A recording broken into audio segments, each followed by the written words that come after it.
Kasus pencemaran nama baik yang membuat Nikita Mirzani menjadi terdakwa usai dilaporkan Dito Mahendra masih terus bergulir.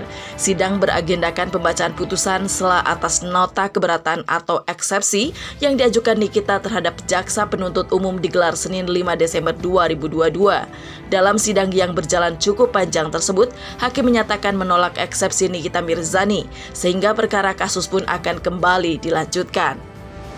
Majelis Hakim juga tadi sudah menyampaikan, oleh karena eksepsi dari penasihat hukum ditolak, maka pemeriksaan perkara atas nama terdakwa Nikita Mirzani akan dilanjutkan pada hari Senin tanggal 12 Desember 2022 untuk agenda supaya jaksa penuntut umum menghadirkan saksi korban atas nama Dito Mahendra hadir di persidangan, dan sidang akan dilakukan secara offline. Artinya sidang akan dilakukan tetap menghadirkan terdakwa di persidangan dan menghadirkan saksi atas nama korban Dito Mahendra pada hari Senin 12 Desember 2022.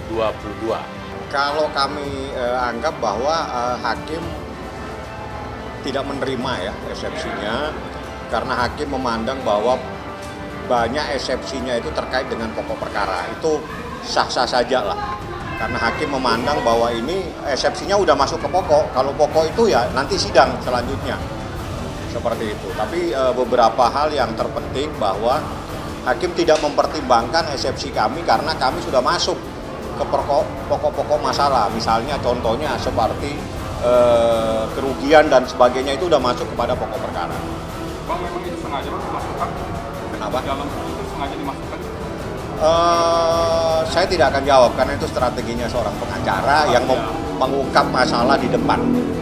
Jadi eksepsi itu jangan dianggap bahwa kalau kita mengajukan eksepsi itu kita semua tahu, lawyer itu tahu. Kadang lawyer itu mengajukan eksepsi sengaja untuk memancing supaya bagaimana reaksi, karena hakim pasti akan membaca.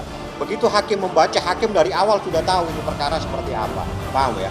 Jadi kita sengaja ajukan beberapa hal supaya majelis hakim membaca. Kalau dari awal majelis hakim sudah membaca, ini perkara berjalannya nanti lurus, tegak lurus. Jadi nggak ada lagi yang aneh-aneh.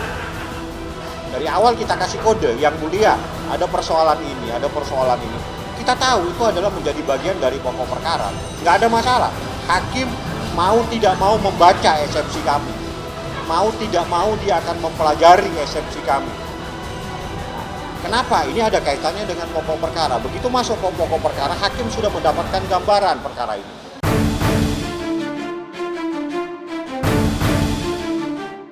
Sungguh mengejutkan, Nikita Mirzani justru mengaku bahwa dirinya tidak merasa kecewa meski eksepsinya ditolak hakim. Benarkah Nikita sudah mengetahui hal tersebut dan sudah mempersiapkan diri? Bahkan ia terlihat ceria saat hadir di ruang sidang. Rupanya bagi artis yang kerap disapa Nyai ini, besar harapannya dapat bertemu langsung dengan pelapor kasusnya yaitu Dito Mahendra pada sidang berikutnya yang dijadwalkan pada Senin 12 Desember 2022 mendatang. Karena sidang tersebut beragendakan menghadirkan saksi dari pihak pelapor. Ya harus ditolak, kalau nggak ditolak sidangnya selesai kalian nggak bisa ketemu sama Mahendra Dito dong, nggak seru kan gitu. Jadi kan mulai besok kan sidangnya jadwalnya pemanggilan pelapor. Nah jadi kalian bisa lihat nanti bentuknya kayak gimana Mahendra Dito, saksinya seperti apa yang jadi saksinya dia gitu. Enggak dong, justru aku maunya memang ini dilanjutin supaya bisa tatap muka langsung kan gitu. Selama ini kan di awang-awang kan kayak angin gitu, dia cuma bisa meneror tapi tidak bisa berhadapan muka langsung gitu. Emang itu harapan aku. Jadi kan kalian nanti bisa mendengarkan, menyaksikan apa-apa aja nanti yang akan aku buka. Bagaimana kedekatan Mahendro dengan oknum-oknum yang ada di Serang, ya kan? Jadi nanti kalian bisa dengar. Adalah nanti kalian datang lagi ya nanti pas pemanggilan saksi kan.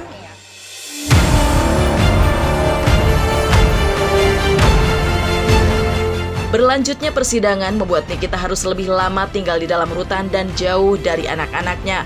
Lantas, apa kabar surat permohonan penangguhan penahanan yang pernah Nikita ajukan? Rupanya bukan hanya eksepsi yang ditolak hakim, namun permohonan penangguhan penahanannya pun sampai saat ini belum dikabulkan oleh majelis hakim.